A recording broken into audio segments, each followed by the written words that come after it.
All right, what is going on, everyone, and welcome back to the Mets Weekly Podcast as we are live at this very moment on YouTube and on X to discuss and recap the Mets versus Dodgers 4-game set, as well as all the latest news and rumors in New York Mets land. But before we do that, I want to remind everyone to subscribe to the Mets Weekly YouTube channel for new episodes of our show that are now recorded live after every series of games during the regular season.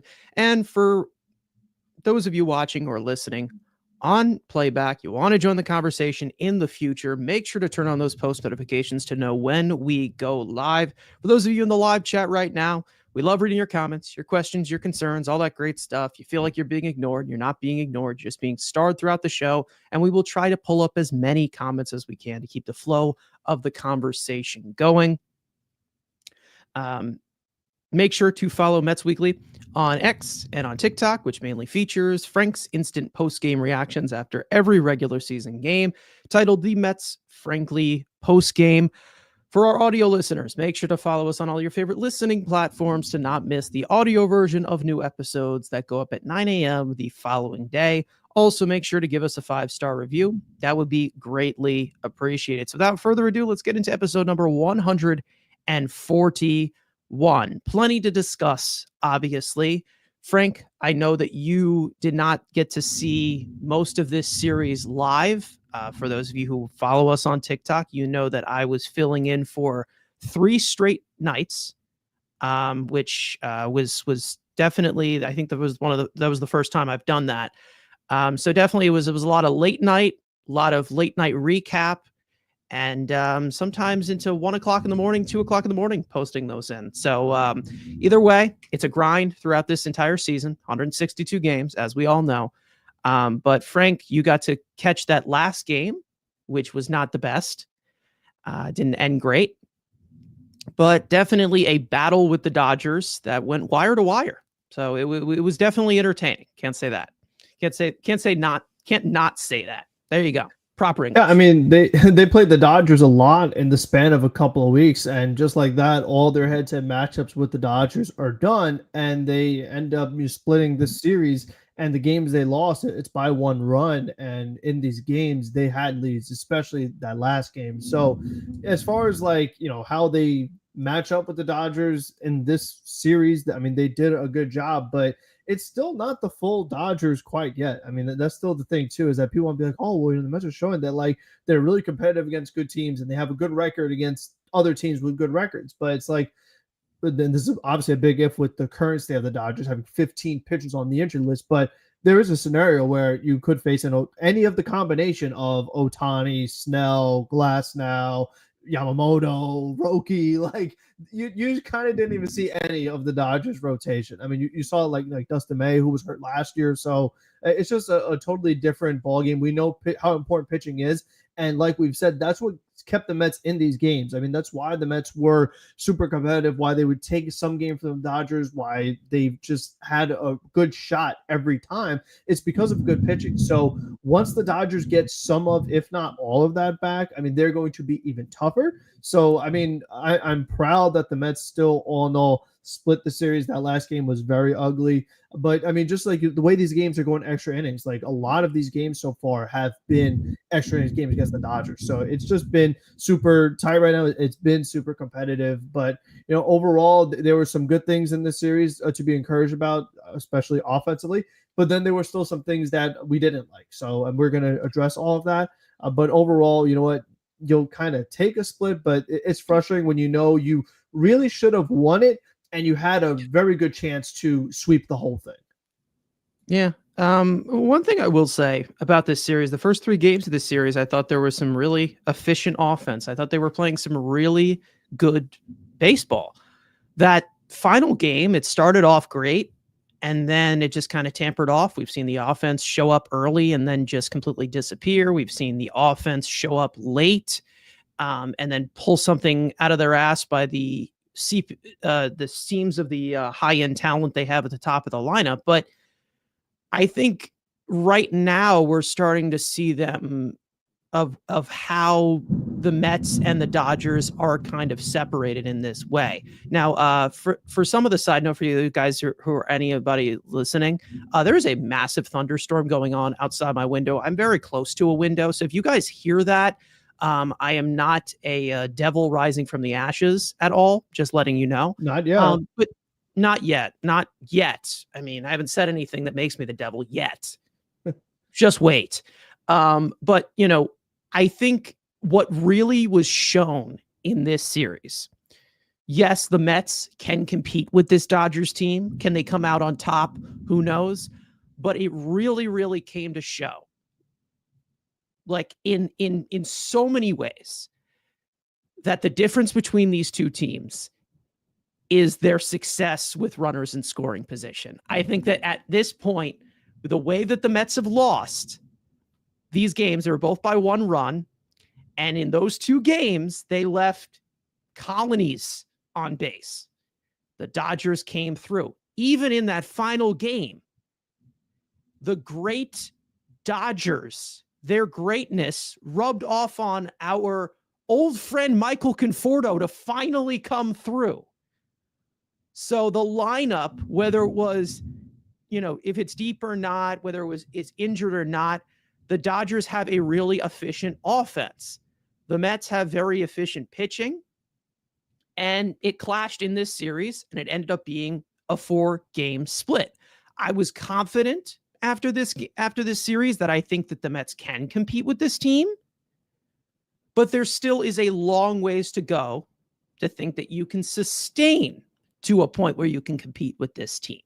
Because again, there were some great things, there were some not so great things, and it all needs to be put together. And to be honest, they had obviously a tough predicament with the 6th starter that they had to use, which we will get into that 6th starter who made his return. And they were definitely taxed in the bullpen because they will have 10 straight days of games. They're obviously starting off in Colorado tonight. And then they also had 2 key injuries as well in the starting lineup, which we will also get into. So again, there are still things that need to be ironed out, but I'm feeling a little bit better. I'm feeling a little bit better than what I'm seeing from this team rising to the occasion. We've seen them play down to competition a lot. I would like to see them beat up the Rockies. That would be awesome. But when it comes to, you know, playing up to competition, you're going to have to play up to competition in the postseason. We saw them do that a lot in the postseason last year, and we saw them falter against really bad teams. I don't know if it's just the environment in that way, but I feel confident this team can compete with the Dodgers. Will that be this year? I don't know. But eventually, I think the Mets will get there. Because we saw, especially with their top guns, definitely beatable. There's ways to get them. Like they were talking about, you know, Shohei Ohtani. They're getting him high and inside, and they're getting head in the count on him. And then there was some, you know, things with their pitching staff as well, where they were making a lot of mistakes. Of course, it was not really their A rotation that we were facing. But again, I do feel encouraged that this Dodgers team doesn't look completely unstoppable. They're a great team, though. We know they are a great team. They beat us up last year. I think things have to go right for them to beat this team still. But again, I was very pleased with the way that they were matched up with them. Still some things to be concerned about. Still some stuff that needs to be etched out. Bullpen was gassed up. Some defensive miscues. Offensive consistencies, but they were able to keep pace with this Dodgers team, even with that. So I was definitely encouraged by that. Still some of the issues we've been pointing out so far.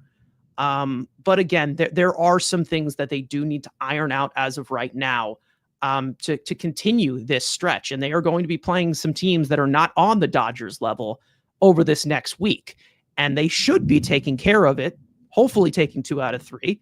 Maybe a sweep against the team they're going to start off tonight, especially in such a huge hitter's ballpark. So again, we will get into all of that going forward, of course. But I do want to get into what kind of fizzled all the way to the top yesterday of the news that we got. Now, like I said, I was definitely encouraged with the efficient baseball they were playing in this series. They've definitely started off June solid. I really have been impressed, especially on the offensive side. But we all know how the Mets universe has to deal with that. It has to sacrifice something, and that being our top guy in Francisco Lindor. Now, this is a rough situation. Of course, it could be worse as of right now. But here is the full rundown of what we got yesterday. So we'll give a little bit of a spotlight to this, obviously, before we recap the series, because this is, again, very key impact. Francisco Lindor, this is our MVP caliber player right here. So definitely some precautions need to be taken. Now, yesterday we got the news that he was diagnosed with a broken right pinky toe as he experienced that discomfort after getting hit in the foot leading off Wednesday's game, which was the third game of the series. Now, obviously, with Lindor having the high pain tolerance that he does have, he stayed into the game, played all 9 innings in the field, but he was not in the Mets starting lineup for the series finale versus the Dodgers on Friday. He was also not able to pinch hit later on in that game with the Mets down a run. That was asked by Carlos Mendoza. They said, was he available? No, he was not available. So obviously, if there was pain there, there's pain there. Now, we heard that Francisco Lindor intends to play through this injury and avoid a stint on the injured list for the time being. They said that he is day to day. We don't know if he's in the lineup. Is he in the lineup tonight? I don't know if they've posted it yet, but Lindor, most likely it will be questionable whether he is in the lineup every single night. A broken pinky toe is not fantastic. He was able to play the entire game through because obviously this hit by pitch happened in the first inning. So definitely they're going to they're going to have to figure some stuff out. I am seeing that the Mets lineup is not out yet. So I'm guessing they're trying to figure out if he is good to go or not. But I think that they did make the right decision. And of course, the Mets offense was spotty in this game. But they were still competitive. They weren't just non-existent without Francisco Lindor in there. And that goes to show of how deep this lineup can be when it does perform. So obviously, Frank, there is a lot that can be said. We know that there's a lot of young infielders on this team that could possibly step up with Francisco Lindor possibly on the shelf here. But what are your opinions here with this? Do you think that at some point they need to address it as a possible IL stunt, or do you think that it's just that they have to keep this day to day at this current moment? Because it is a broken toe. I mean, we're not doctors here, but that can be painful. I think we all know that could be painful. It's a pinky toe. It's pinky. But who knows? Who knows what is going to be going forward? What are your thoughts here? It's certainly unfortunate. I mean, this is part of the game of baseball. Lindor is kind of like Alonso in that sense, where he's someone that, we just got news that Corbin Burns is getting Tommy John surgery from Jeff Passan. So just thought I'd throw it out there while it's I think we all knew that was going to happen after how that ended up. Yeah. Yes, that's been confirmed. But, as far as Lindor, like, it's just an unfortunate part of the game. Like, these are guys that, generally speaking, are very durable. But if they are hit by a pitch, like, how your body reacts is just how it reacts. Like, some players get lucky, other times something could break. And in this case, he breaks the pinky toe on the foot. And I just find it so fascinating that we have a example that's going on right now in this series. Mookie Betts. I mean, he had the same thing happen to him, hit by pitch, broken toe, sits out a few games, and then he's back out there and he's playing baseball. Is he 100%? No. Is he playing through a lot of pain? Yes. But we know Lindor does have a high pain tolerance. To me, I feel like his back injury last year was probably worse than this, to be honest with you. So I like you said, I mean, we're not doctors, but at this point, I don't think IL stint, it could help a little bit, but no matter what, he's still going to be playing through pain. So it's more so a matter of like, how many days does he need? I mean, to me, I wouldn't be surprised if he sits out this Rockies series. Then you have the off day Monday, and then maybe he's ready to go Tuesday for the Nationals back home. I mean, that's a scenario I could see. But I just think overall it's just one of those things where like it's part of the game. It's super unfortunate, but something he's have to play through, something Mookie Betts gonna have to play through, and there's a lot of season left. So how that kind of impacts the way things are going, we'll see. But he is someone that does play every single game. So I wonder if maybe that changes a little bit. I mean, who knows? Like if there's a doubleheader, does he play both? Like, I mean, you're gonna have to make adjustments as it's going along. It's something that while it does stink, I don't think it's going to prevent him from continuing to be a very impactful player for this team. I mean, it's going to, again, just be annoying because he also plays shortstop. It's not like he can just DH and hit, but like he plays shortstop. Yeah, he has a lot of range, especially if there's a certain third baseman next to him. He needs to move around a whole lot. So I mean, it's going to be tough because it's like with especially a play like that, like you need quick reaction. So it's like you gotta be like ready to move right away. Even if you're in pain, it's like boom, you gotta go get to the ball. So it's things that it happens, especially because it's like I'm pretty sure it's the foot that he has like the shin guard on, and it like just missed the guard, and it's come on now. But I feel like also the fact that he played through the game that it happened, I also feel like is a pretty good sign. Mixed like about it's not that bad. I'm mixed about that. I'm really mixed about that because I was like, okay, he played the rest of the game, but then he doesn't play the next day. It could be a little bit of an adrenaline Lindor, thing. That guy wants to be out there. Like, he does want to be out there. I mean, like, don't find any excuse to say I'm fine. Like, I know, but like to see him say, okay, I'll sit out, definitely odd there. Like, it was definitely luckily last year when this happened, we had Luisangel Acuna playing the way that he did to start it off. Will it happen again? Probably not. At the rate that it's going, he really has not been good. As for Ronnie Mauricio, there, to be honest, Ronnie Mauricio, I would consider doing Ronnie Mauricio. You guys in the chat, I asked you, I asked you about who you guys prefer playing time at shortstop if Lindor has to sit out. It looks like 91% of you right now are saying Ronnie Mauricio. So most of you guys are seem to be sick of what you're seeing from Luisangel Acuna, who it doesn't seem like he's doing much. And I really would not. I really would find a way to put him in the lineup and put him in at shortstop. Evan, yes, absolutely. But I think if they do make this decision to sit him out, do it right now. Do it right now. You are playing the Colorado Rockies. They suck. The Colorado Rockies are terrible. Beyond terrible. If they can't find a way to beat them without Francisco Lindor, I don't know what to tell you.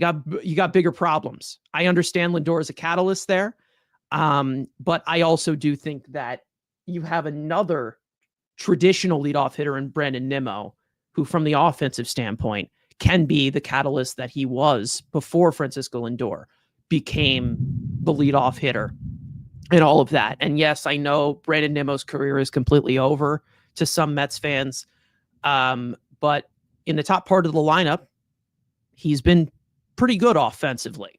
Still hasn't been fantastic. We had a few blunders.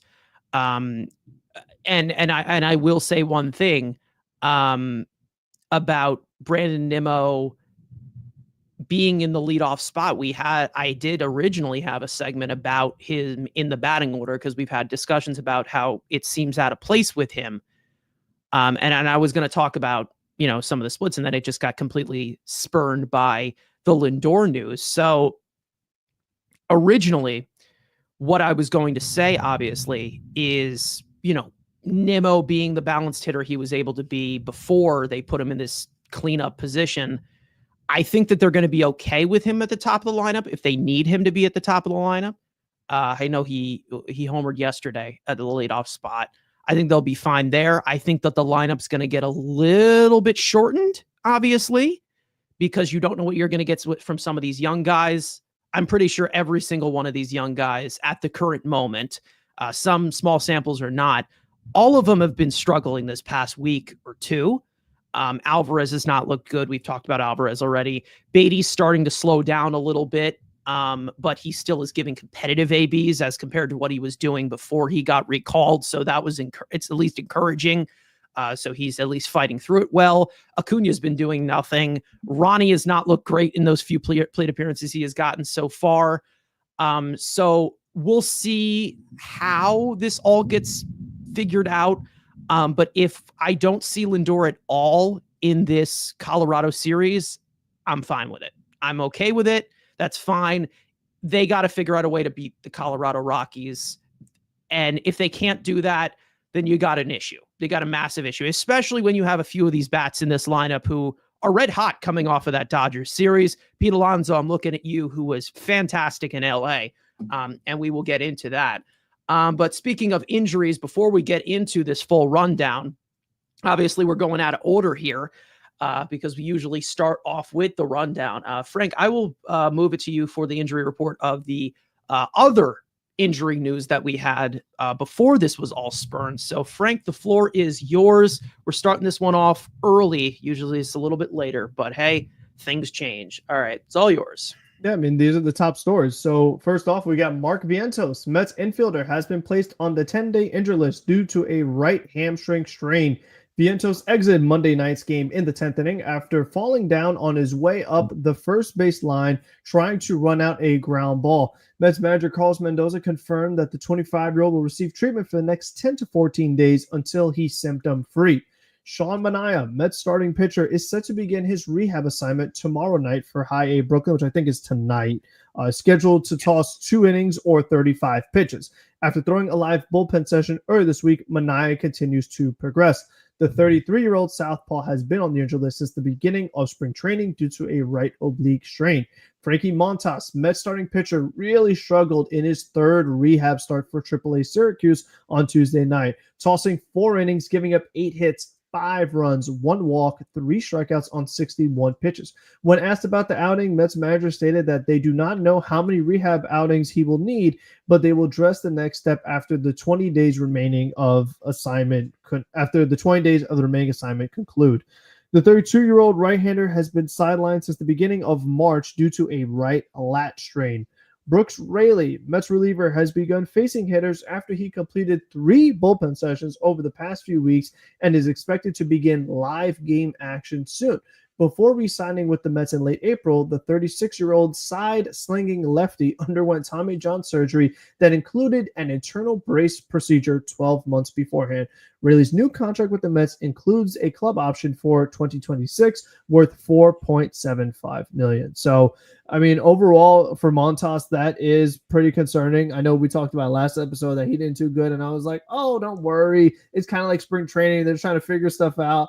But then the next outing is worse. Now I'm like, okay, let's see how the next one goes. Like, I'm not ready to just be like, oh, he's gonna be fine. Like, that's not 100%. Those juice AAA balls. What can you do? Yeah, different. I think he gave up like 3 homers. That's not fantastic. Yeah, I think it was like to the same guy too. I'm pretty sure. Like he just kept getting crushed. So I mean, it definitely was interesting. And then I mean, for Vientos, now it's like you got the whole like opening day left side of the infield down right now. So I mean, like you said, there's multiple injuries. They're gonna have to figure it out, and it's those things we've talked about. I mean, we say, oh well, when this guy comes back, what happens to that guy? And then everybody ends up staying because someone else goes down. I mean, that's just how baseball is. 162 games, very few off days. Like you just end up having to keep basically everybody because somebody else goes down. So when it came to like we talked about Beatty and Acuna, like these guys have been here the whole way through, essentially. I mean, here's the thing with obviously the Mark Vientos stuff. He's been struggling at the plate. He's been struggling in the field. Montas, listen, I'm not trying to accuse of anything, and this is going to sound this is going to sound bad. But I don't know if this is the camera in the minor leagues or anything. And I'm seeing a lot of people talk about this. Is it just me from some of the footage that I'm seeing? and this is I'm not a doctor. I'm not claiming to be. I'm just going to bring it up here. Does Frankie Montas just look very, very heavy? Like he just doesn't, like he looks out of shape to me. Like he just does not. I don't know. It seems like I remember a different Montas. Maybe it's the minor league cameras because they're not fantastic. Like, yeah, okay, yeah, just say he's fat. But I'm trying to be nice here. But like, I don't know. He doesn't look like the Frankie Montas I know from Oakland. Like, sorry, I don't know if I'm being a dick in that way. I'm not trying to Miguel Sano his ass right now, but it's just the fact that I don't know what the deal is with him. Obviously, we know every guy that Stearns brings in, not every single one of them is going to be a success. He's had quite a success with a lot of these arms. Clay Holmes paying off the way that he has. Griffin Canning, obviously, they've done a really good job last year. Manaea, Severino, as well. And then, of course, some of the relievers that he's brought in as well. But Brazoban, Brazoban is one. One thing I will say with Frankie Montas, it'll be interesting how he does fill in because it seems like he's going to be coming back before Manaea does. I'm not worried about what the results are for his rehab start. It's all really just about how he feels. But to me, visually, I don't know. He just looks out of shape to me. That I don't know what it is, and maybe I'll be proven wrong completely. But he just looks like, has he always looked like that? Like I don't know. I feel like I don't know. Like, are you seeing the same thing I'm seeing? Yeah, I would have to put up like a side by side to like totally tell you. Like you said, the minor league cameras are quite like different. The Weight Watchers commercials, but it's like I just, I don't know. They said that his fastball was sitting 90 to 91 as well in that game. So that's not great. But hey, what do we know? I don't know. I'm trying to be nice. I'm trying not to be canceled here. But however, Mark Vientos seems like they dodged a little bit of a bullet there. I know everybody wants him off the team after the rough stretch he's had so far this year, but that's not going to happen. It definitely gives you a chance to see what Ronnie Mauricio can do. Maybe a little bit more playing time, obviously, at third base, and maybe a little bit of second with Ronnie Mauricio here for Brett Beatty. So he gets to get a little bit more time to get it going again. And then, of course, Sean Manaea is what I'm waiting for. I'm waiting for him to come back, obviously. And we will see how that all gets configured in this rotation with a lot of these guys performing well. We know there's one guy who's kind of at the bottom of the food chain right now, and that being Tyler McGill, who seems like the first guy that would be out of here if they did that. So we'll see how they make that decision. I know that with Paul Blackburn here, they sent down, They sent down Max Kranick, I think. It seems like he will end up being back. They just needed a fresh arm. So when he's eligible to come back, he will. We'll get into Ronnie Mauricio a little bit when he gets a little bit more ABs up here. I'm trying to be a little bit patient on that end because I don't know how long this ACL adjustment is going to be here for the major league. So I'm giving him a little bit of leeway at the plate. But it seemed like he played a really good third base the other night. I don't know. I don't think you were watching, which is not his normal position anyway. So I mean, that's also he's just built better for the right side of the infield because he just has a very strong arm. And he can take those long strides as the 6'3" guy he is. Apparently, he's taller than 6'3". That is, he is 6'3". He is not 6'3". He's taller than that. So, but like you said, I mean, it's just been so few 8 plate appearances. I can't do much with that, especially because he was facing Kershaw, and from what I saw, they're talking about how he's not that great right-handed anyway. So I mean, that's the other thing to consider too. Is like once he gets more, at bats batting left-handed, which is what he should, we'll hopefully see more of the Ronnie that we know what he's capable of. And you know what, this upcoming series, he's gonna be facing some minor league pitchers. He's gonna be in a very elevation. So like this is Yeah. a good series to get him going. Try to get him Yeah. on track, get some confidence built up. So this is a good opportunity for him. I think the best way to kind of develop this and kind of like slow things down is to have him batting ninth. Like I think that that's the best thing that they Well, need we to got a do. lot of nine hitters right now, We do especially have a with lot of yeah. nine hitters, but I think Tyrone Taylor has played good enough where he doesn't have to be in there batting ninth. He hasn't been Luis batting ninth in a Perez. while. I mean, he's been like seventh No, quite a bit lately. but I mean So he's been swinging a he's solid earned bat. it. He's earned Yeah, it he's definitely earned that. because Alvarez Um, and Acuna have struggled more than him, so they've been yeah, more worthy of batting ninth. yeah, and then Terens has been able to be in the upper, like the second third of the lineup if he needs to be, like batting sixth or seventh around there. Like he's been good enough there. Beatty has been hitting pretty well, so he can be in the middle of the lineup at the moment. I don't like having a new lineup every day. We've talked about this so many times. Well, I mean, They're now obviously it's a gonna little have to, different with the yeah, injuries. with Like Lindor that could out. change Yeah, it a little bit, but I mean, overall, I do agree with you though. It's been a lot of different lines. I kind of it's interesting this thing they're trying now with like Nimmo bats second versus righties, but Marte bats second versus lefties. And Marte did have a really good game yesterday, besides getting picked off at third base. But I'm talking about at the plate.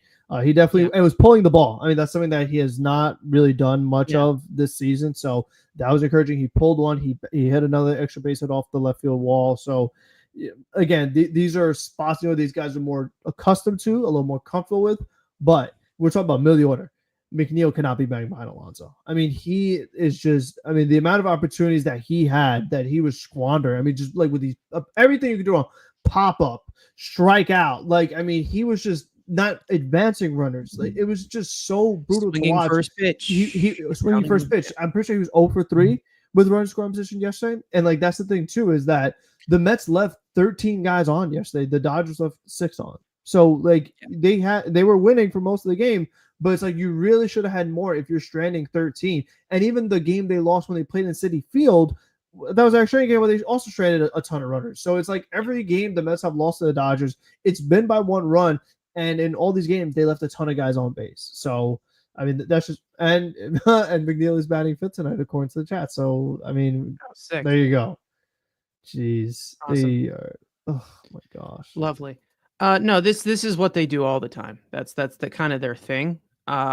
This has always been their thing, which definitely pisses me off the most about what the Mets do. Here is whenever McNeil has a good game, they just can't help themselves. They can't keep him in the lower third of the lineup. They have to move him up. Looks like Mauricio is batting ninth, which, like I just said, if you guys want to know what the lineup is here, Nimmo leading off, left field, Marte DH, Soto right field, Alonso first base, McNeil second base, like we said, Taylor center field, Beatty third base, Alvarez at catcher, and Mauricio at shortstop. That's tonight, and then of course Senga on the mound. So we will get into what is going forward because we have the first pitch, of course, at 8:40 tonight. But let's get into what happened during this series. Let me just take a drink of water because this is some extra Yeah, work. it's a 4-game set, so I mean there definitely Mhm. is a lot to go over. And I mean when you have Oh, extra innings, it's even longer games. So and you yeah, spend this many runners, yeah, lots of pretty recap. sick, isn't it? Anyways, Mets trying to kill me. All right, let's move it. All right, game one. Paul Blackburn would make his season debut. More on that later. He tossed 5 scoreless innings. Francisco Lindor would get the Mets started on the second pitch of the game, launching his 14th home run of the year to give the Mets a 1-0 lead. After back-to-back one-out singles by Jeff McNeil and Francisco Alvarez in the fifth, Brandon Nimmo would add to the lead on an RBI double. Huskar Brazaban would come in for the sixth and struggle with his command, loading the bases on back-to-back walks, but he'd strike out Tommy Edman to escape the jam.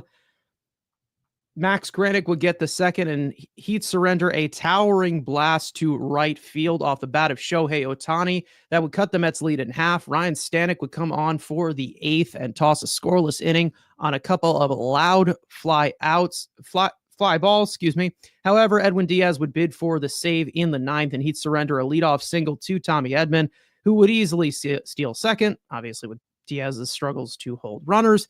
Hae-Sung Kim would make it first and third on an infield single that would be swallowed up on a diving stop by Francisco Lindor to keep the ball on the infield. Shohei Ohtani would tie the game on a sacrifice fly as Diaz would suffer his first blown save of 2025, but he'd strike out Teoscar Hernandez to send the game to extra innings. With Luis Angel Acuna as the ghost runner at second, Francisco Alvarez would drive him in on an RBI double to right, and Francisco Lindor would drive in the second run of the inning on an RBI single to make it 4-2 Mets. And that run would be very, very important as Jose Castillo would bid for the save in the 10th, and he'd only get one out and allowing the ghost runner to score. Jose Butto would come on and get two king-sized outs, getting the red-hot Will Smith to fly out and getting Tommy Edman on a comebacker to end it and secure game one in 10 innings, 4-3. Game two, Tyler McGill would get the start, and after a atrocious first inning, surrendering 4 earned runs, hurling more than 30 pitches, he was able to recover beautifully and give the Mets length, tossing 6 innings pitched, 4 hits, 4 earned runs, 1 walk, 7 strikeouts on 105 pitches, tying his career high with 18 swings and misses on the ninth. But before that, the Mets would score in the first after a 1-out single by Starling Marte with a wild pitch that would move him over to second. Pete Alonso would cash him in on an RBI single.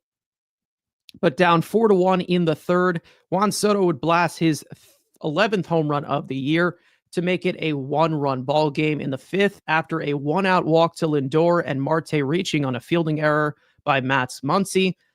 Pete Alonso would drive in his second home run of the ninth with an RBI double to tie the game at 4. And Brandon Nimmo would leg out an infield single to drive in the go-ahead run to give the Mets a 5-4 lead. Brandon Waddell would come in for the 7th inning and retire the side on 11 pitches. Reed Garrett would get the 8th and give us a heart attack, walking Shohei Ohtani, followed by a bloop single by Mookie Betts, a charge ball, a pass ball charged to Francisco Alvarez to move them to second and third. But Garrett would zone in from there, striking out Freddie Freeman, getting Teoscar Hernandez to ground into a fielder's choice, getting Ohtani caught in a rundown on a heads-up play by Ronnie Mauricio, and striking out Will Smith to escape the jam. Huskar Brazaban would get the 9th, and he'd surrender the tying run on Max Muncy's second home run of the night. But he bounced back, striking out Pages, Hernandez, and Edman to send the game to extras for the second straight night. However, the Mets offense would stall from there, with Soto, Alonso, and Nimmo all failing to advance the runner on second. Jose Butto would come on and try and keep it tied against the top of the Dodgers order. They opted to intentionally walk Ohtani to set up the double play. Mookie Betts would fly out, but Freddie Freeman would barrel one to left field that Brandon Nimmo would completely misjudge on the warning track, allowing the winning run to score as the Dodgers would walk it off to even the series 6-5. Game 3, Griffin Canning would make the start, and he was fantastic, tossing 6 innings pitched, 3 hits, no earned runs, 1 walk, 7 strikeouts on 99 pitches. The Mets bats would get started right away in the first after a leadoff hit by pitch to Francisco Lindor that ended up being the injury we are talking about, followed by Brandon Nimmo reaching on a fielder's choice that helped Lindor advance to third. Juan Soto would open up the scoring with an RBI ground out. Pete Alonso would add to the lead with a 2-run homer, his 13th of the year, to make it 3-0 Mets. Jose Castillo would come on in the 7th and toss a scoreless inning after working around a 1-out double and a hit by pitch. Brandon Nimmo would get hit by the pitch to start off the 8th, followed by a walk to Juan Soto. Setting up the big guy, Pete Alonso, once again blasting his second home run of the night, a 447-foot moonshot to left center to extend the Mets lead to 6-0. Jose Castillo would come back out for the bottom of the inning and toss a second straight scoreless inning against the top of the Dodgers order. Ryan Stanek would get the ninth, and he'd surrender a solo home run to Andy Pages to prevent the shutout, but he'd finish it off to secure Game 3 and clinch the season series over the Dodgers 6-1. And finally, Game 4, the series finale. David Peterson would make the start and was efficient through 7 innings, but worked in and out of traffic all game, allowing 3 earned runs in the third, but he'd lock it in from there. 7 innings pitched, 7 hits, 3 earned runs, 2 walks, 6 strikeouts on 90 pitches. The Mets would get the early lead as Pete Alonso would launch his 15th home run of the year, his third of the series. Nimmo would lead off the third in the same way with a solo home run, his 10th of the year, and Starling Marte would homer as well right behind him, his 4th of the year, giving the Mets a 3-0 lead. After a hit by pitch to Alonso, a walk to McNeil, and a single by Tyrone Taylor to load the bases, Brett Beatty would drive in the third run of the inning to extend the Mets lead to 4-0. After Peterson exited in a 1-run game, the Mets would get some insurance in the 8th after a 2-out double by Starling Marte and an intentional walk to Juan Soto. Pete Alonso would collect his 9th RBI of the series with an RBI single to make it 5-3 Mets. But it was not enough, as Reed Garrett would come on in relief after walking Mookie Betts and surrendering an RBI double to Will Smith to make it a 1-run game once again. Andy Pages would drive in the tying run on a fielder's choice after a low throw home by Brett Beatty that was bobbled by Francisco Alvarez, backed up by Reed Garrett, but Alvarez was blocking the path to make the play and make the tag at the plate, tying the game at 5. The Mets would intentionally walk pinch hitter Freddie Freeman to get to the struggling Michael Conforto, and the former Met would come through with a RBI single to give the Dodgers a lead. The Mets would try and rally in the 9th after Francisco Alvarez would slash a 2-out single, and Luis Angel Acuna, he would fly out after an 8-pitch AB to end an all-around collapse in the series finale, going 2 for 10 with runners in scoring position, of course, and splitting up this 4-game set 6-5. The Mets are now 39-24 on the season. They are winners of 7 of their last 10 games, holding a 1.5-game lead over the Phillies for first place in the National League East. 4 games. I'm going to lose my voice at some point doing that. But quite the takeaways here. Frank, you only were able to watch one of these games live, obviously. I think it's pretty much fresh in our minds of that last game, of how it kind of all collapsed the way that it did. But I think, the differences between the Mets and the differences between the Dodgers, like I said, they were amplified. The Mets have the advantage on some things. The Dodgers have advantages on some things as well. So is it evenly matched? We'll see. Only the playoffs will tell, because we know we're going to have to get through this team if they want to make a big run. But either way, a series that had a roller coaster of emotions. There was injuries. There was clutch hitting. There was not so clutch hitting, rough pitching, great bounce backs. It had everything. It was primetime entertainment. So MLB got their big revenue in this series. This was an entertaining one. Yeah, I mean, starting it off, I said on our last stream, I was like, oh, don't be surprised if you see Edwin Diaz blow his first save, because he loves to blow it on a West Coast game. And of course, game 1, he blows it, and then it's like 10th inning, you have to. And actually, good thing that they actually came through in the 10th inning, getting some runs, because then they gave up a run in the bottom half, and good thing they got that second run, because they were able to hang on. So that was just really frustrating, because you thought you had that one, then you didn't, and it was just a lot of just kind of roller coaster of emotions going on there. But I think too, when you look at then the next game, it also goes exchange that Brandon Nimmo misplays the ball in left field. It's like, are we sure that Budo's even going to get out of that, even if Nimmo catches it? Are we 100% confident that that's even still going to happen? Because he already had allowed a base runner to begin with. So it's just kind of frustrating when you're seeing, again, like we talk about the veteran players. So Nimmo, the longest tenured Met, he doesn't know which way to go for the ball. Marte getting picked off of third. He doesn't know what he's doing. McNeil, another fielding error. And then you have Alvarez with his pass balls and then blocking the play for Reed Garrett to make a tag. So it's like when you do these things, they're just very they're foolish. They're mistakes that you should not be making, especially from your veteran players. When you play the Rockies, like I said before, you play the Marlins, other teams like that, you get away with it. But when you play the Dodgers and you're getting picked off of third base, or you're double clutching and then your catcher can't catch the ball and is blocking the pitcher from making a tag, you're not going to get away with it against the Dodgers. So, I mean, these are things that we have pointed out and brought up all season long of when they make these just inexcusable mistakes, things that you cannot be doing as a Major League Baseball team that they still do. So we've been like, this can't happen. Use your head, fundamentals. Like we go over all these things, and yet they still kind of pop up in some games. And then against a really good team, they become very costly. So before you get to the postseason, like when is this going to get cleaned up? Like when are we going to stop doing these just absolutely zero brain plays? Like when is that going to stop? Because again, when it's your veteran players, when it's your leaders, that's what makes it so frustrating. Because if it was a young player, a rookie, you're like, oh, rookie mistake. But when it's the guy who's 36, we're like, what were you doing? You are not stealing home. Stay on third. Like, why are you just getting so lost in what is happening in the course of the game? So, stuff like that was just very frustrating. And like you said, when you have these extra inning games, you already had a bullpen that was tired. That just adds on to it. So it's like you find yourself having to use pitchers that maybe you didn't really want to use. And then, you see Reed Garrett struggle a little bit here too. You saw Brazoban give up a run. So it's like you saw like a lot of things that you had normally seen, but that also could be due to the schedule too, as far as, how these games were lined up, travel, this, that, and the other. So it just was very frustrating because you see the final scores, you see the amount of guys left on base. And like I said, you really felt like they had a good chance at sweeping this.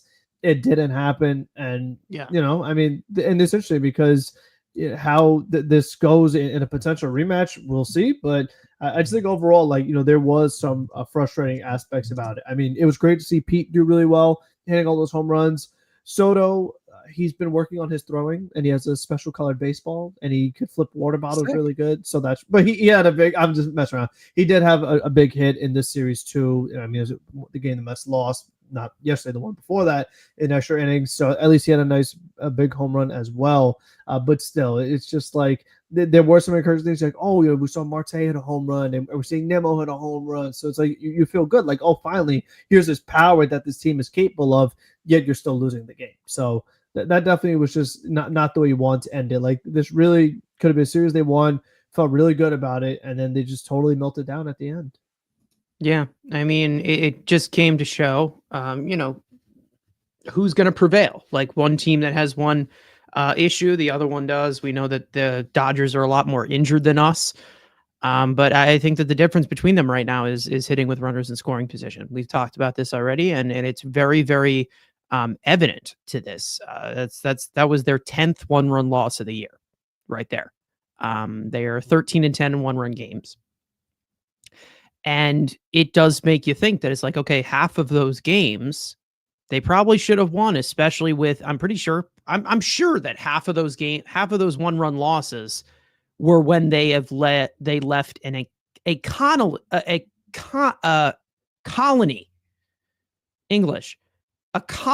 of men on base. And I had some people on Twitter yesterday telling me that, oh, well, 2 for 10 ain't bad. You left 13 men on base. And if one of them scored, which, again, 8 opportunities that you missed on it, one of them scored, it's a one-run game. So again, they have to figure out that way. And again, the difference maker between that, the situational hitting, the Dodgers are able to do that. We have seen them do it.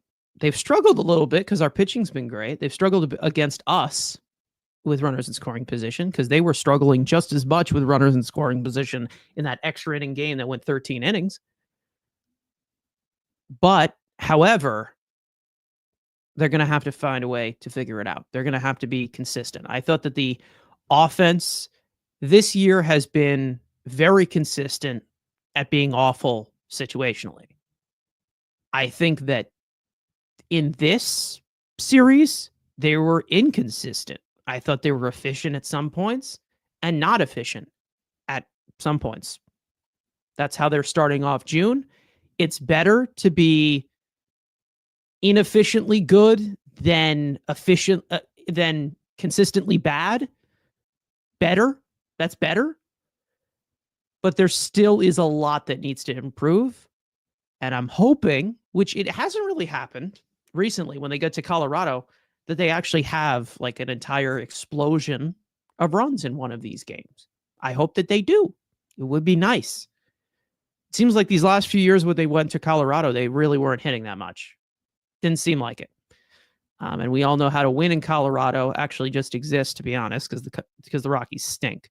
But again, when it comes to this type of play, we've talked about it before. There's been plenty of losses where they were costed by mental mistakes. They were costed by not getting that one hit when they needed it. And it goes to show how they are in those situations. It's good to see them against the Dodgers play 3 straight efficient games with runners in scoring position. 50% in game 1, 33% in game 2, game 3, 36%. Awesome. Then we get back to 20% in 2 for 10 with runners in scoring position. And even though the bullpen melted down, and even though we had some defensive miscues, where the hell was the offense? The offense disappeared. They were beating up Landon Knack, right? In that final game. He comes out of the game. They can't hit Jose Urena, who was on our team and stunk and has been pretty bad. I mean, consistency, they got to find it. But again, it did show you how close they are to being close to being near the Dodgers level. They just have to get that big hit because those 3 losses they have had, all 1-run losses. What was it? No, 1 was a 2-run loss in Citi Field because it was in extra innings. But all of them could have been solved with runners in scoring position. Yeah. All of them could have been solved with runners in scoring position. So you could just ended that game in the 12th and the 11th and the 10th, and then you don't lose by 2 runs. You win. So that was an option too. Yep. But hey, it didn't happen. The Dodgers are a good team too. You got to tip your cap there. It is a good team. Even though it was awesome seeing our pitchers just basically slice up Shohei Ohtani pretty much every single time he was up there, except for when Max Kranick threw that awful pitch to him. It seemed like at their best. Now we will see because there were a few things. Speaking of Shohei Ohtani, I know you had one hit that just got past McNeil, and I know everybody will jump on a grenade to defend him about, but it looked like a play he could have got because it was hit like 70 miles an hour, had a expected batting average of like 100. Would have been nice. There was a few double play turns that he was not able to make. And it seems like he's very inconsistent with that when he's had Lindor. So it should be interesting having McNeil and Mauricio work together up the middle tonight. So it sounds like I'm hoping Flores and Daniel Murphy. Yeah, it sounds like that, which is not great. So hopefully it works out. Would be awesome. I'm not here to talk about Jeff McNeil because to me he just exists at this point.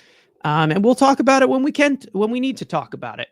But as of right now, let's get into something I do want to give a spotlight to. Speaking of, we talked about injuries, plenty of injuries. We said Lindor, the Vientos. We've had some updates on the injury report. We have one guy who's no longer injured, who it seemed like he was injured since he came here, to be honest, and since he was acquired at the deadline last year. So he was able to come back as the 6th starter in the rotation with them having like 10 consecutive days of games. Paul Blackburn is back with the Mets, and he made his season debut in game 1. against the Dodgers, one of the best lineups in all of baseball, if not the best. And all of us were nervous about this. We kind of were. But he completely shut us up. I mean, he just came out here with some burning redemption. There you go. Here's yeah. Here's a rundown of the start that he had with the Dodgers. He only went 5 innings, which again, I'm okay with, only throwing 77 pitches. He's just coming off of the injured list. That is fine. 3 hits, 0 earned runs, 1 walk, 3 strikeouts, 8 swings and misses. He was contact managing fairly well. Now, one thing that was talked about on the broadcast and one thing that's very evident, he stopped using his four-seam fastball completely. Last year, he only used it at a 12.6% usage. And in his career as well, it's the same, around 13%.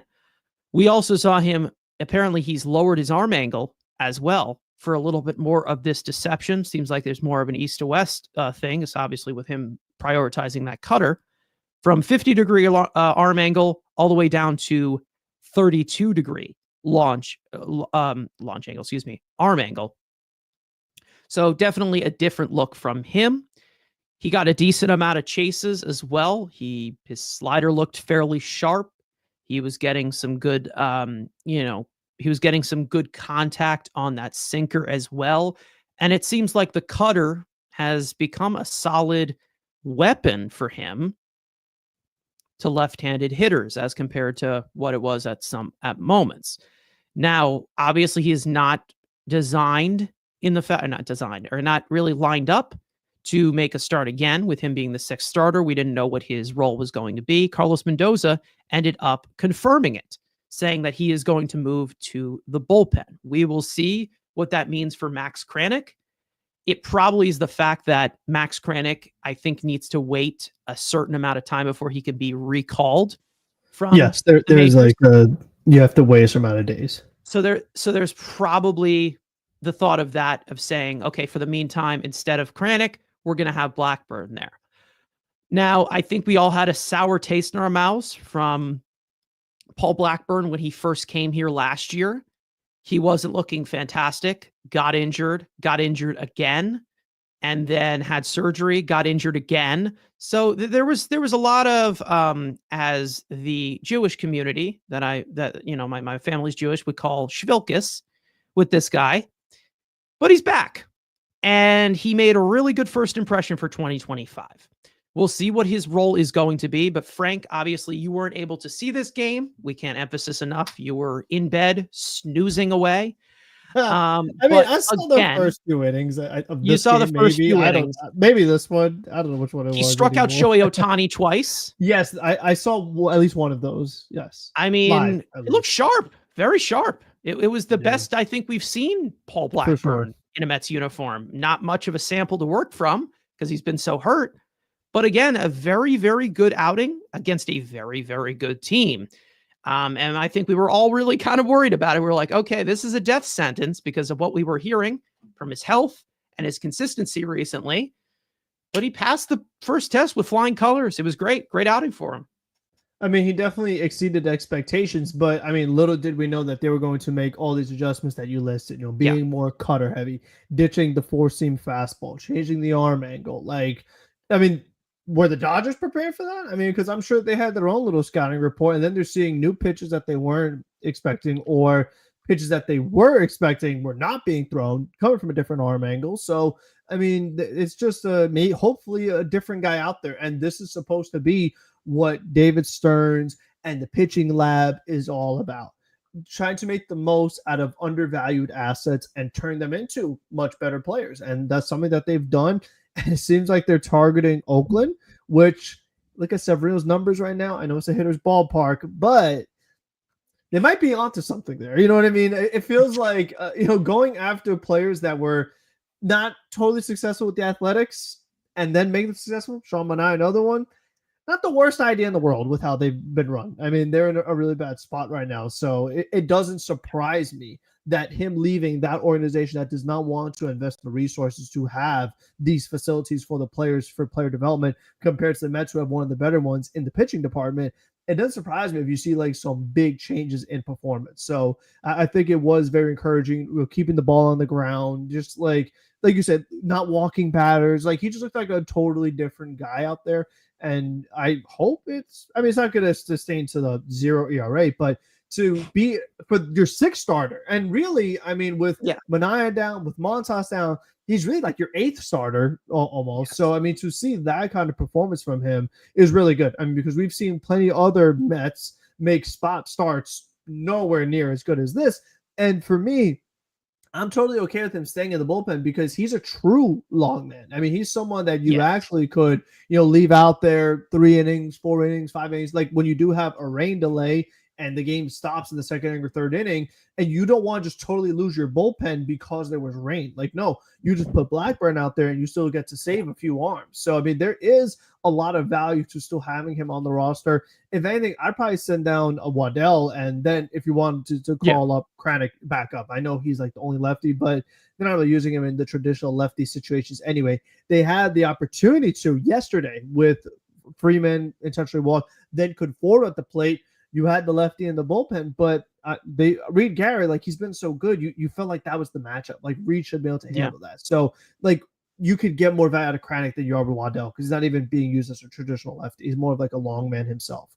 So I think it doesn't have to necessarily be like, oh, well, once that rule, like, Kranick's allowed to be back, you just get rid of Blackburn. I don't think you necessarily have to do that. So I am curious to see like if maybe he does stay up a little longer, because it's just like one of those things where you see a performance like that and it's like, should we send this person right back down? Like, does that feel like the right thing to do? Like, that just doesn't make sense because we talk about the hitters, but you'll see a guy have a great game and you're like, oh, you bench him the next day or you send him down. And we're like, wait a minute, this guy just that, like, you want to keep the good players on your team. So I think for Blackburn, let's see how it goes because we know how last year went. It was rough, but I mean, he's made some changes. So you hope those changes work, but only time will tell. Yeah, we'll see what happens with Paul Blackburn. Obviously, he is not the flashiest of arms.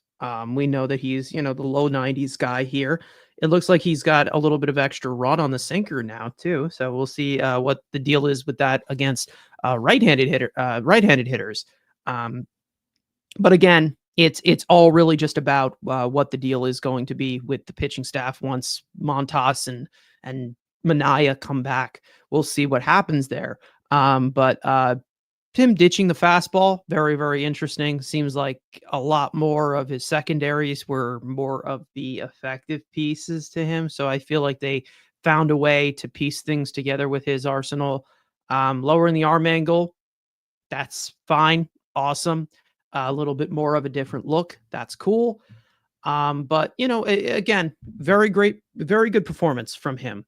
Obviously, it seemed like we were feeding him to the Lions there. And he passed it with flying colors there.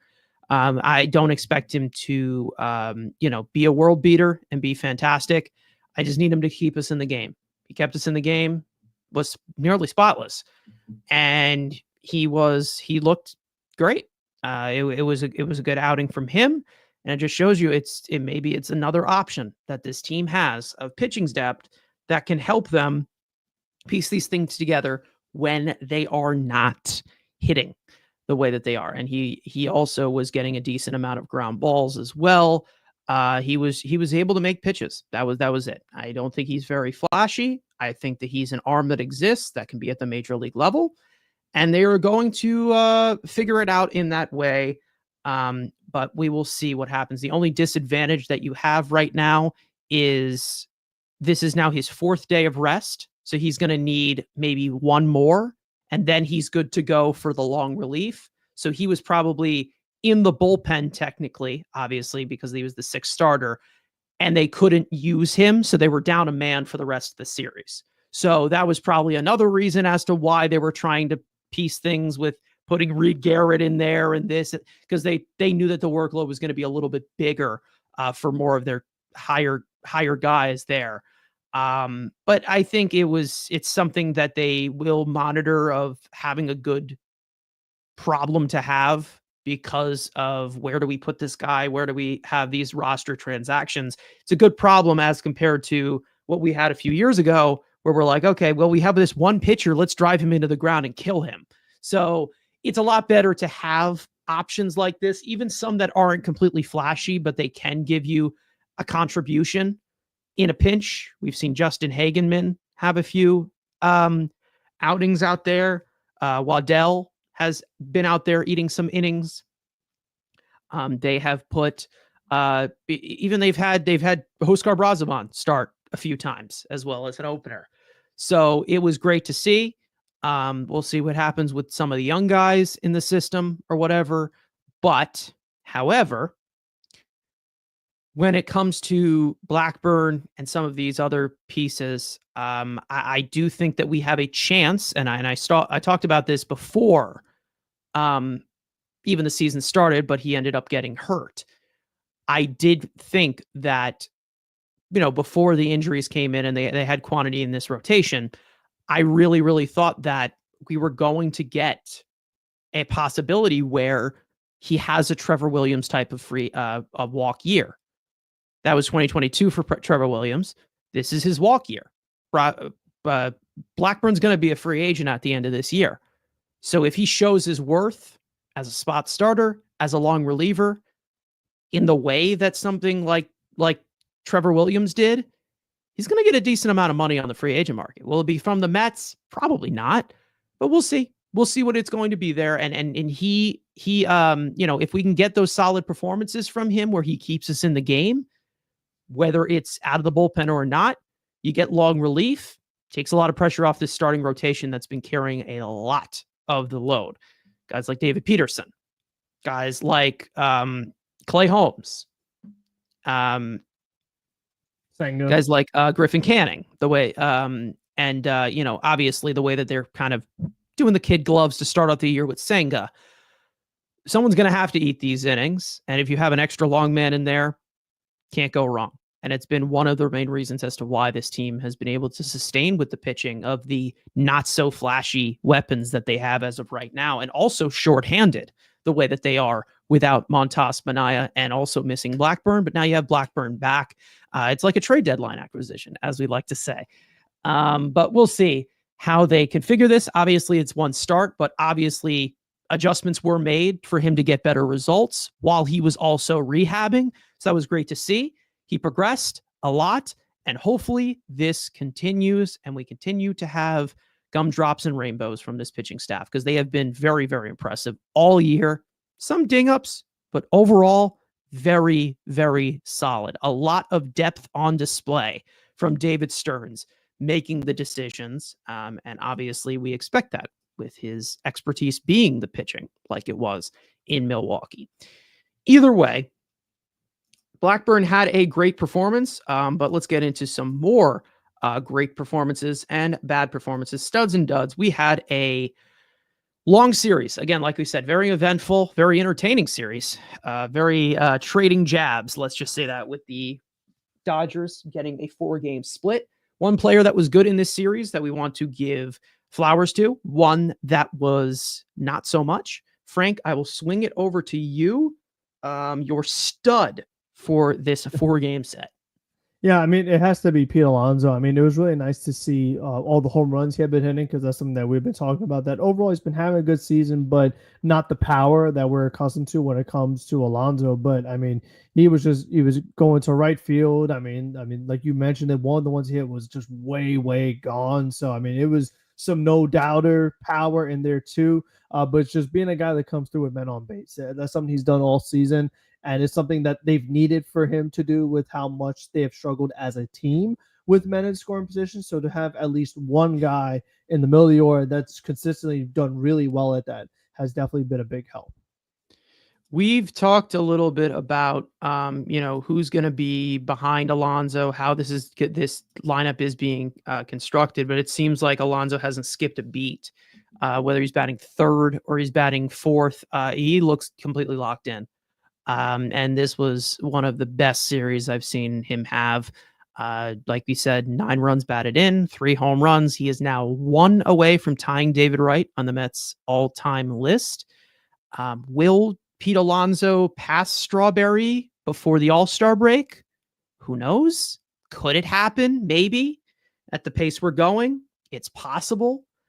But he's going to need 27 by the All-Star break. I think he had 30 on his rookie year, right? At his rookie year, like at the All-Star game. I remember Pete Alonso's rookie year fairly well. Yeah, I mean, in order to hit as many as he did, you need a lot by the halfway mark.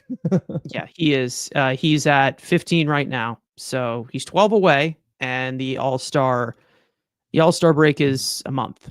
So it's it could possible. happen. I mean, he would It need is a hot possible. stretch for sure. I mean, you have other guys right now who have 23 home runs and some who play catcher. So it's physically possible, and he has the power to do it. But again, this season has been a more of a contact approach, using the opposite field and having a higher batting average. So maybe like this year is not the version of Alonso that does it, but you never know.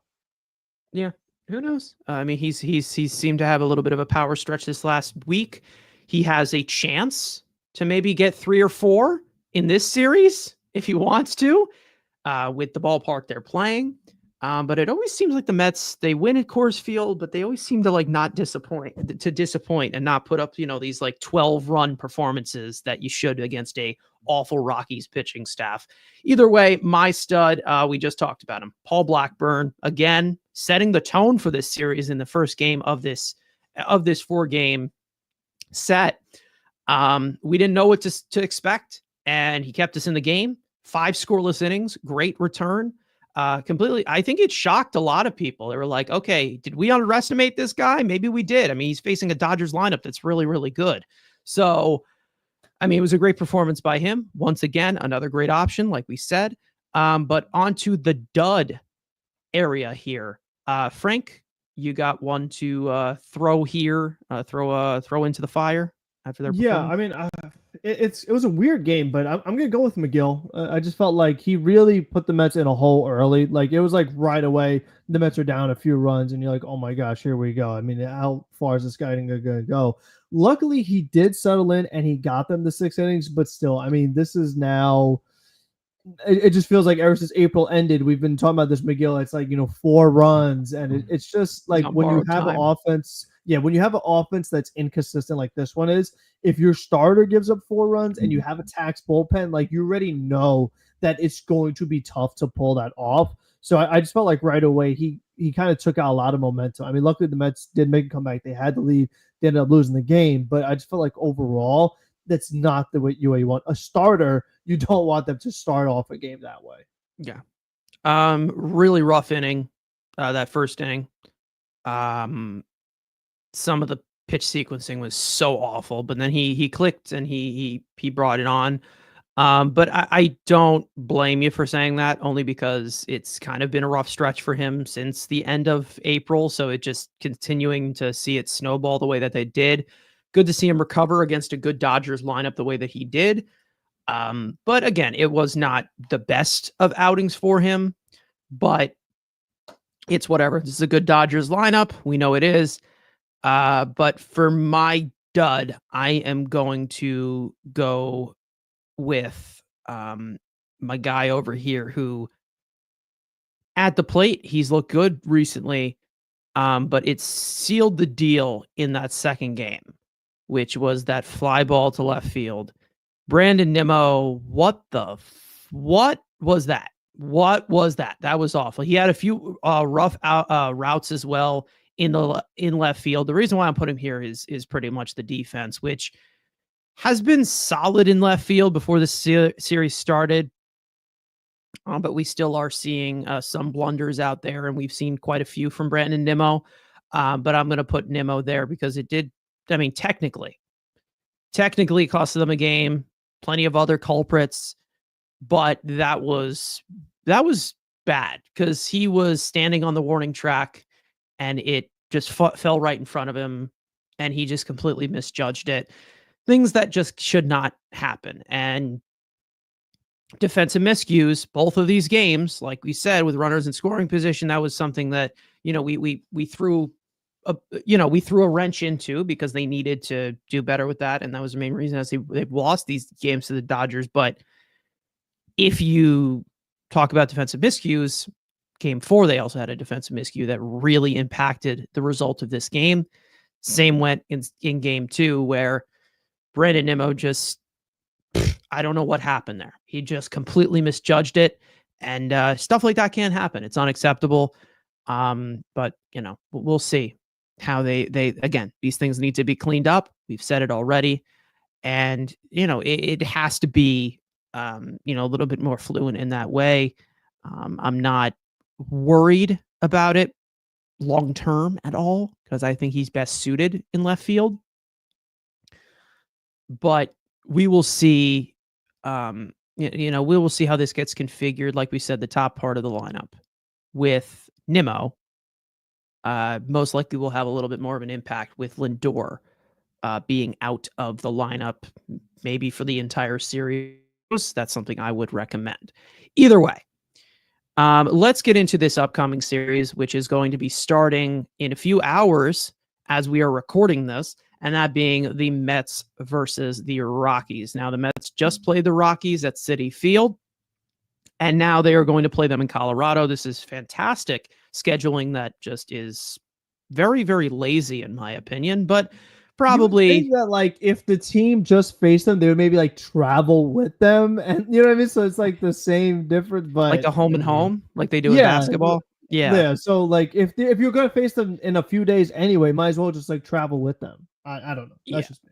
But yeah, who knows? I have no clue. But either way, this Rockies team, very bad, like we have said. And I've already done a little bit of a preview on this, but here are your probables for these 3 games coming up. Kodai Senga will start the series opener tonight. He will be facing the struggling veteran pitcher Antonio Senzatella. First pitch is tonight at 8:40 p.m. Eastern Time on SNY. Game 2 will go to Clay Holmes. He will get his 13th start of the year, and he's going to surpass the 7-inning mark for the first time in his career in a single season. So, yippee. He will face the young left-hander Carson Palmquist, who the Mets have already faced. And no, it is not me. I'm not a double agent pitching against my favorite team. So if there's any confusion, that is not me. First pitch will be on Saturday at 9:40 p.m. Eastern Time on SNY. And game 3 will go to Tyler McGill for the series finale against a 30-year-old right-hander German Marquez, who is their ace, supporting a 7 ERA right now. First pitch is at Sunday afternoon at 3:10 p.m. on Pix 11. So, like we said, the Rockies suck. Pretty much has to be established every single time. It's not a good team.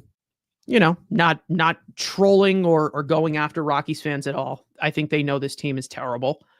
But business has to be taken care of. It has to be. Actually, a little bit of an update on this. It looks like Senzatella is not going to be pitching tonight. It'll be a man named Ryan Rollison. He's a lefty. He's 27 years old.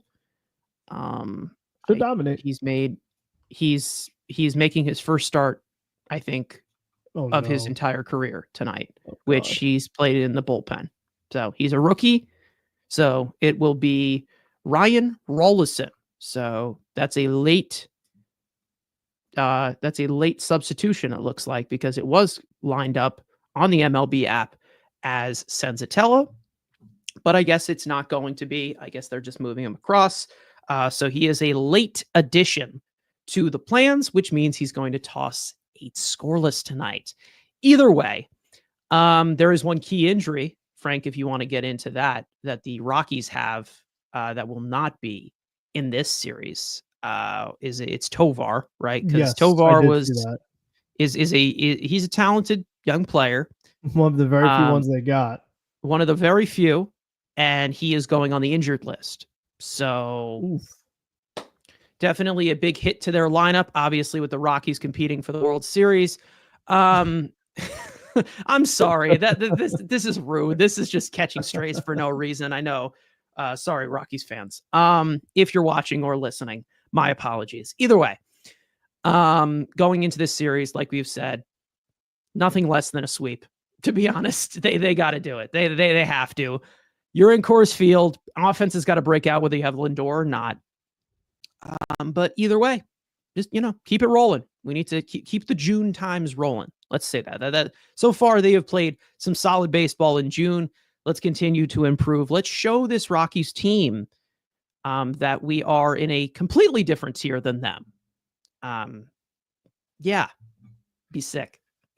I mean, the original joke I was gonna make before that late scratch was, the game when you're a kid, you play in school 7-up. That was the Rockies' ERA's rotation. Everyone was 7 and up.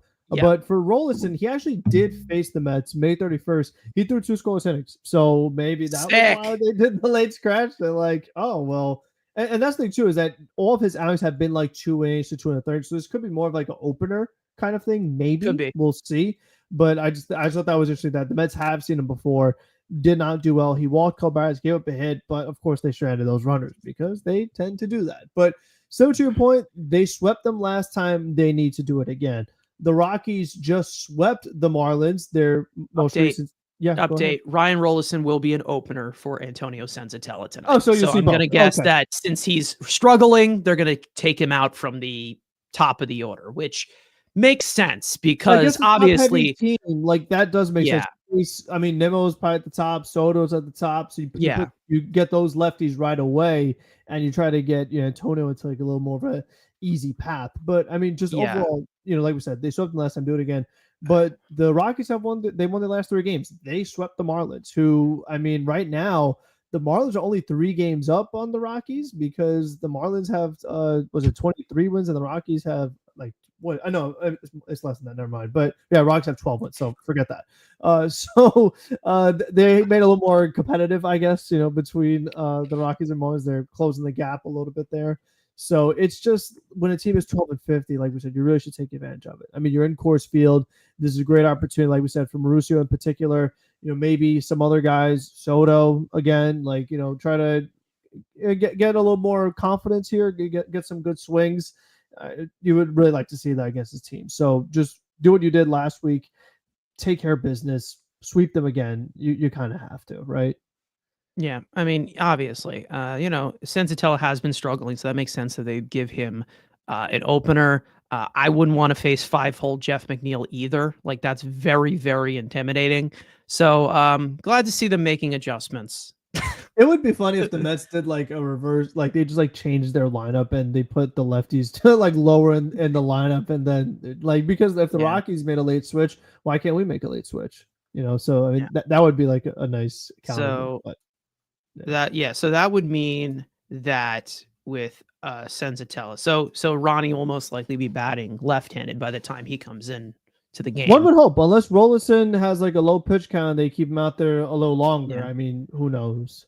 I would say usually the openers these days, and especially since he's only had like 1 or 2 inning performances, usually it's like 4 to 5 batters that they have him face. And it doesn't matter what outs, like which outs it is. It's just basically getting the batters out of the way. It could be once he gets through McNeil and like he doesn't have the lefties to face. That could be what they're going for. Once McNeil homers off of him. Yeah, sure. Okay. Anyways, we actually have quite a bit of time here, so we're going to stay on for about 10, 15 more minutes. Let's get into some comments in the chat. Obviously, I start a few here. We've have one comment here from D saying, Carson, do you like Marte in the 2-hole? Never have, never will. Especially with you did it in 2022, like it was fine, but this season, like you don't want it. It still was flawed though, because you had Nimmo who was drawing a lot of walks in 2022, and then you had Marte who was a double play threat no matter what. Nimmo was not stealing as many bases at that point, still doesn't as much, but even less. I don't know that top 2 I don't like Lindor and Marte I'm okay with, but Nimmo Marte, blech. I don't like it. But yeah, I don't like Marte in the top part of the lineup at all. I wish this team would just see a hot bat and keep him in that position and not, not. Someone's got to get hot first. Yeah, someone's going to have to get hot or have a good game. Just leave him there because it worked. But the Jeff McNeil situation. Ricardo saying, "What's up? I'm late. I'm just finished putting my McNeil bullseye picture away. He needs to be DFA'd. I don't see that happening anytime soon. Again, we all know my stance on McNeil. I've talked about it many, many times before. That game that he had was bad. It was really, really bad. He was still fairly productive. He's been fairly productive. The impact remains to be seen. He's been one of the strugglers with runners in scoring position since he came back here. But we'll see how that all gets sorted out. I mean, if he didn't have the contract for next season, it's more possible. But I mean, you don't normally just get rid of somebody and still give him $30 million, right? He's going to be here. Yeah. Yeah. It is one thing that they do need to consider at some point, obviously with all the young infielders that they have here. But I'm again, still it's like, seeing, like we said, you need to get high. You need to push the hand. Like if all of a sudden Acuna is playing amazing, or if Jet came up was playing amazing, then sure, you want to DFA McNeil because you have all these other options. Yes, but right now, no one's winning the job from him. No one is. We talked about that, and now Vientos is down. You need Beatty at third. So you can't even put Beatty at second. Yeah, I have a cutoff. I have a cutoff with the hot hand, however, though, because guys like McNeil, these marginal pieces that don't hit for power, they're not impact bats that steal bases or whatever that can set guys up. Guys like Jeff McNeil, if he does well in the 7-hole, leave him there. Yeah. Leave him. Stop moving him up in the lineup. Don't give him any more promotions. Okay, you already paid him. Put him in the 7-hole. That's it. Keep him. Same thing goes for Marte. If he does great batting 6th, keep him there. Keep him there the next day. Jeez. Anyways. Yeah. So we'll see what happens with McNeil. He's still here. One of our old friends, Hayden here, one of the Mets Weekly alums, saying, should the Mets consider sending Francisco Alvarez down to AAA for a few games and try and figure out some stuff / rehab his hand? His ABs have been brutal, and behind the plate, he has been so-so. This is very evident. It has been very evident. We talked about this in a past episode of what they could possibly do with Francisco Alvarez. I'm ready to send him down to Syracuse. I really do. And I hope that he gets going because he is starting again today for the game 1 of the series. I hope he gets going at the plate. I really do. I'm really rooting for him to do it, but they got to figure something out here because when Torrens is playing the way that he is, even in that limited playing time, Alvarez looks lost out there. He looks lost. He had a couple good ABs in this Dodgers series, but he also had some really bad ones. So whether it is him at the plate or behind the plate, he looks gone. I don't know. I don't know what the deal is. I feel like right now we're sitting at a point where I'm just asking what the hell happened to this kid? Because yes, we know what happened with the hitting, how they changed the approach and everything, but there still isn't something that's right. There's nothing. I think it goes beyond what the approach is here. I'm seeing a 23-year-old kid right now who is really, really struggling overall as a player. And they're going to have to eventually address this because this is an issue. Especially if he's going to start costing them games. I don't know. Frank, I know that you're more of the Alvarez guy, but this has been brutal since he's come back. It has not been a fun ride with Alvarez behind the plate or at the plate, especially with Torrens playing the way that he is. We've talked about this so many times. I mean, Torrens should be playing more. He really should be, whether you want to give the young guy leeway or not. I mean, you want to see some improvement from him. We have not seen it yet. I mean, the pass balls are also concerning, and just like the lack of awareness, knowing that Reed Garrett's right behind you and then like blocking him from then trying to make a play at the plate. Like it's just those mental mistakes are something you don't want to see. But I think just in general, this team offensively, and Alvarez is a huge culprit of it, but some of the overswinging, like, a lot of times it's like we talk about hitting approach, men on base, like how you approach it. And Alvarez, sometimes you take some crazy hacks. And then you saw the same thing happen for this team yesterday in the ninth inning. I mean, Tyrell Taylor took a big rip, and he's someone that does not have many home runs this season. And then Acuna took a crazy huge swing, and he has 0 home runs this season. So it's more so like, between Alvarez and just everybody else, like the philosophy is just more so like knowing the situation, like we say, playing to your strengths. You don't always see that. Like sometimes you just see some swing decisions or types of swings that you're like, what were you thinking? Like, what was that? I mean, that some of the stuff just like doesn't make any sense. But with Alvarez, it's just far too often. And like we talk about, chase the breaking ball, take the fastball with the plate with 2 strikes. Like he did that, I'm pretty sure, yesterday, and way too many times. So stuff like that, when you're seeing it happen consistently, is definitely very frustrating. We'll see how they continue this, how they configure this entirety of the lineup. But I really want to see Torrens play more. I really think that he's earned it. And whether that stunts something from Francisco Alvarez or not, he really hasn't earned this playing time. He really has not played well. And I know it sucks to say with a young kid like that, but it really is an issue when you see, him just struggling the way that he is. And I really, really hope that there is a solution somewhat. And it's not just saying, oh, we're going to give up on him, he's a bust, he's done. 23 years old. We've seen prospects in AAA at 23 years old before. This is a catching position as well. That it takes a while for them, a little bit longer for them to develop. And we're seeing some effects of it. We're seeing him struggle a lot. And I do think that AAA is probably something that he does need, not permanently. But after seeing what it did for Beatty, maybe that's a jump start that he needs. Maybe Beatty and Alvarez are 2 completely different players, but maybe he needs a reset. I think he really does need a reset because you can see it on the field affecting him mentally. I think that there's really a show of, yes, he is a very confident guy. He is, thinks very highly of himself, and he believes in himself the way that he does, but you're also seeing it get to him. I think it's very, very noticeable that the body language is not the body language we usually see from Francisco Alvarez, who you talk from most of his teammates, the guy is a breath of fresh air. Like he's larger than life to everybody. He's a great presence.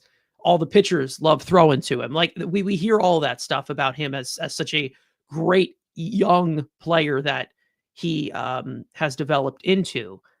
But we'll see what the deal is.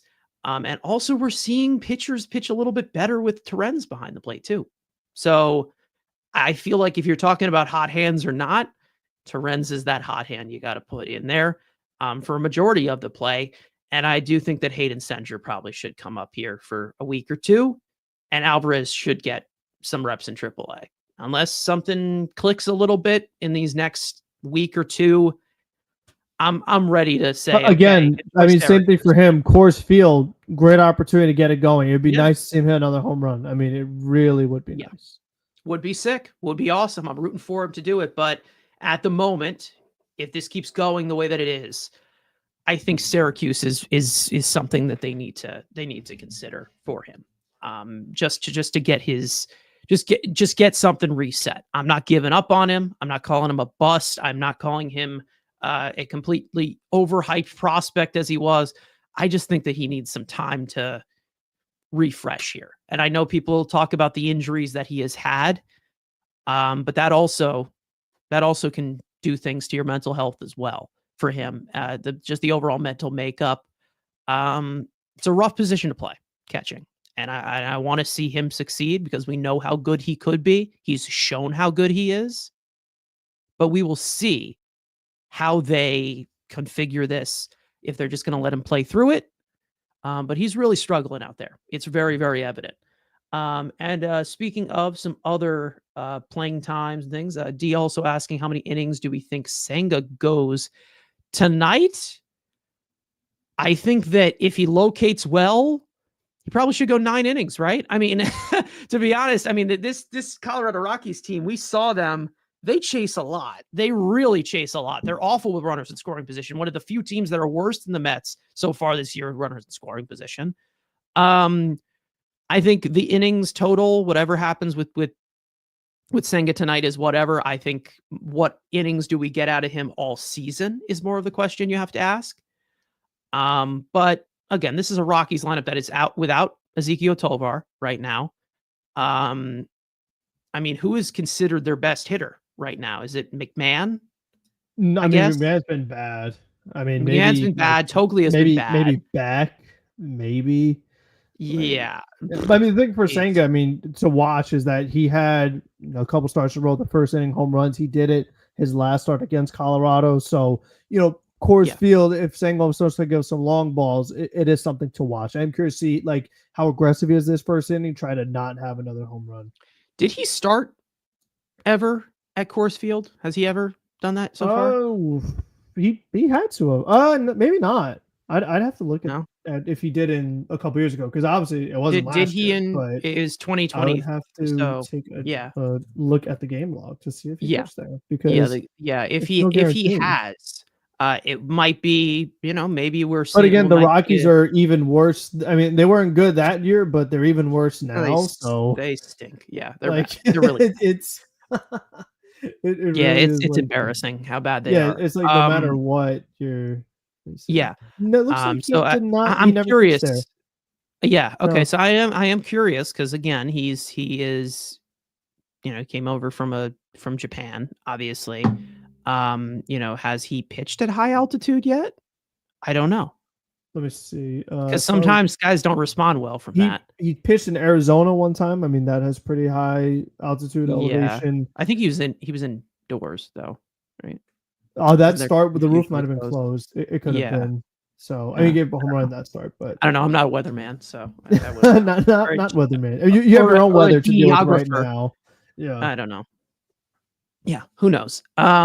We'll see what happens because sometimes these guys they don't, do well at the high altitude. Sometimes they can't handle it, but we'll see what happens there. Keep us in the game. That's all I ask. And this is definitely not a task that is too tall for a frontline pitcher such as Kodai Senga. This Rockies team, like we said, they stink. They're really, really bad.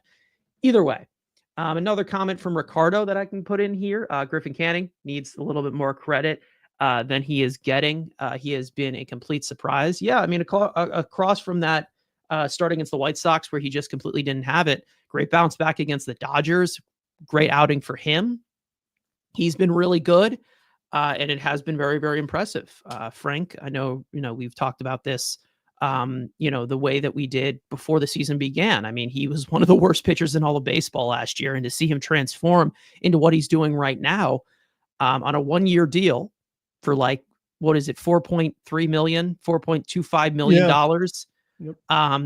I mean, this guy is, on pace right now for some Cy Young votes. Like this is how good Griffin Canning has been so far this season. So it's been very, very impressive. The whole rotation has been a great collaborative unit. And the most impressive part of it is you don't even have your best pitcher from last year in what you had with Sean Manaea. Your two highest paid pitchers, your two highest paid starters, because obviously Diaz is one of them. Your two highest paid starters they haven't even thrown a pitch yet. And you've been one of the best staffs in all of baseball. So a lot of that credit goes to Griffin Canning. We've really liked what we have seen so far. If you want to add to that. I mean, yeah, this is kind of what we talked about earlier, like with Blackburn and guys like that. It's more so just, making these adjustments. If there's something you see in a picture that you feel like if you did some things differently, you could have some different results. And he's been a huge example of that. I mean, he really is a Stern special. I mean, you're looking at a guy last year, ERA of 5.19. Year before that, 4.32. Right now, he's at 2.90. Like, I mean, that is just way better than projected, way better than we predicted. So he's just been extremely solid. So it's been very pleasant that it's held up this long. Because we're like, it's going to begin the season. But we're in June now, and he's just gotten the job done, and he's only 29. So it's not like, oh well, this is just like such a huge fluke. Yeah, he's only pitched 150 innings once, and that was last year with the Angels, which he was not good. Like we said, one of the worst pitchers in all of baseball. He's still young. We know that Canning at one point was the top prospect. We know like he was highly regarded as a second round pick in 2017 with the Angels. The success that we've gotten from Canning, I don't know if it says much about the Mets pitching lab or it just talks about how awful the Angels pitching development is. Maybe it's a little bit of both. It's a little bit of obviously. both because I mean they've done it with players from a bunch of different teams. Like they've had more success with the Mets, and to some extent look at Jose Urena even a little bit. Like we've also seen some players who they come to the Mets and then leave the Mets, but still have more success than their previous team. So I mean there's something to that extent too.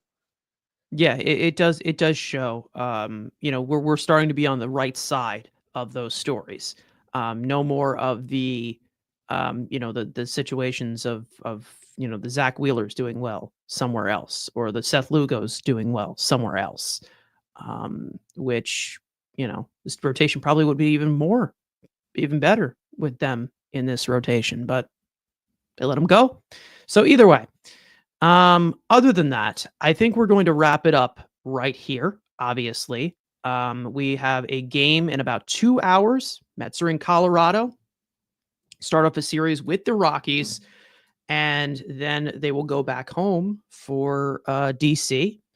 We'll see what happens. The playing time with Lindor will be something to look out for. The playing time between Acuna and Mauricio for shortstop should be interesting. Frank, I'll give you some last comments here going into the Rockies, coming off of again, marathon of a series in Los Angeles. Lots of late nights, which I was inexperienced for. 3 straight nights of doing the Mets Frankly post. It was the Mets Carson Lee post game for three very, very, very long nights. So I passed the mic back to you, and you're back into the swing. But boy, it was a little bit tedious doing it at 1 o'clock at night. Let's just say that. But we got through it. We will always get through it. Quite the grind. Either way, off to you. Yes, I mean, I gave you the baton, you gave it back. So, I mean, like we said, they just saw this Colorado team, so there really shouldn't be any surprises. We know they're brutal. I mean, the Mets, I do find interesting, the Mets are a couple games under 500 on the road, so that's something to at least be mindful of, not so much in this series, but going forward. Like, that's something that you also want to see get cleaned up. You don't want to have a losing record on the road because, as we know, you have to play road games in the playoffs, so you want to get the number 1 seed. Yeah, it's just no problem. We'll just have home field the whole way through. But that is something that I do find very interesting because they've been just so great at home.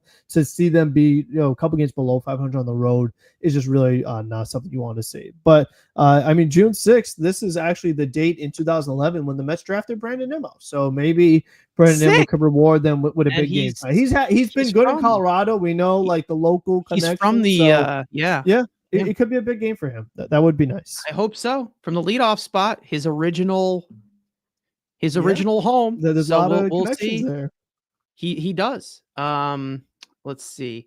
I know that Sean Manaea's rehab start just began. So I just saw that he struck out his first batter. That's pretty encouraging to see.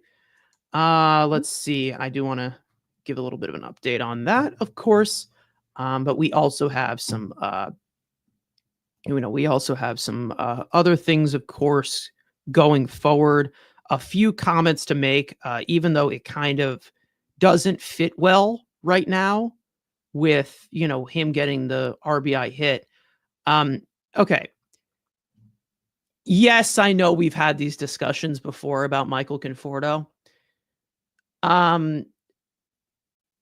This is a different level. Like, he is really bad now, like exceptionally bad.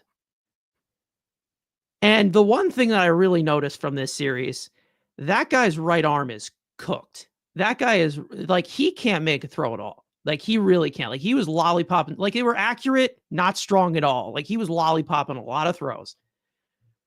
Like, This guy got COVID in 2021 and the entire soul got sucked out of his body. Like, he is so awful now. Obviously, he got the winning hit in the to send us off to Colorado. But hey, what are you going to do? But yeah, very, very odd situation. I don't know, looking in hindsight of what we see from some of the outfielders right now. Obviously, Nimmo stayed here long term. Pete Alonso, we'll see what happens here.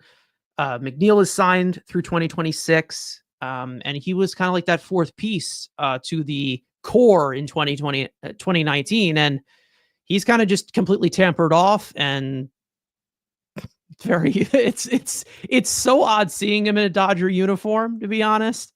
But yeah, he's been one of the worst players in all of baseball this year. So yeah, I can't really defend that. There's not really much to defend. I'll just reminisce in the memories of 2020, 2015 and 2017 when he was actually a good player, and he was a pure hitter until the Mets ruined him and destroyed him. But yeah, so that one game that you were watching, Michael Conforto's game-winning hit, that's for you. I should have went back to bed. I should have been sleeping, and we would have been fine. Yeah, probably should have. Yeah, he noticed that you were watching, and that was that. Shamania struck out the first batter that he faced, and he just loaded the bases with back-to-back singles and a hit by pitch. So that's not great, but hey, it's whatever. Let's see at least he's how that does progress. At least he's on the mound. Good to see him on the mound. Great. Or there might be something in the water, because Montas struggled as well with Brooklyn, but he also struggled with AAA. So I don't know. Either way, we're going to wrap it up here. Either way, going into this Colorado Rockies series, like we said, thank you guys so much for watching. We hope you enjoyed the conversation. For those of you watching or listening on playback, you want to join the conversation live in the future, make sure to subscribe to the Mets Weekly YouTube channel. Turn on those post notifications to know when we go live. Make sure to follow Mets Weekly on X and on TikTok. They mainly feature Frank's post-game reactions after every single game. And of course, you'll get that one tonight. And follow all of us individually, including our third Mike, Andrew, as well. And of course, we'll send you all off to Colorado. Let's go Mets. And we will see you guys next time.